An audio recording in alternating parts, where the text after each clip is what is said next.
ચલો એવું પણ નથી કે આ તમામ લોકો વૃદ્ધાશ્રમમાં એકવાર એના મા બાપને મૂકી જાય તો કોઈનું મન પરિવર્તન નથી થતું. કદાચ હું પણ જે મહામંથનમાં કેટલાક લોકોના અનુભવને અહીંયા બોલાવડાવું છું, હું એને લાવું છું, તો મને પણ અંદર ક્યાંક એવો વિશ્વાસ હોય છે કે કોઈક એક જગ્યાએ ક્યાંક કોઈકનો એ આત્મા જાગી જાય અને એ એની જાતને સવાલ પૂછે ને એ પણ ટેબલ ટર્ન કરી જાય જે એના મા બાપને એ વૃદ્ધાશ્રમમાં મૂકી આવ્યા છે.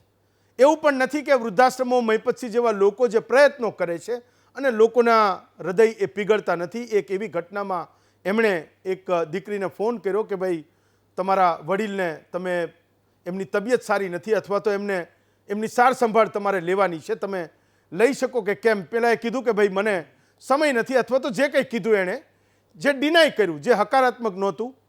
મહિપતસિંહે સામે એવું કીધું કે તમે મારો નંબર નોટ કરી લેજો ને હું તમને મારા દીકરાનો નંબર આપું છું, કારણ કે જે દિવસે તમારે વૃદ્ધાશ્રમમાં આવવાની જરૂર પડશે તે દિવસે હું તો નહીં હોઉં, આ દુનિયામાં નહીં હોઉં, તો મારો દીકરો એ તમને વૃદ્ધાશ્રમમાં લઈ જશે જેમ તમે તમારા મા બાપને મૂકી આવ્યા છો. એ વિડીયોને પણ હું ચલાવું છું જે એક હકારાત્મક સાઇન છે, જે એક આશાનું કિરણ છે કે કંઈક સારું પણ થાય છે.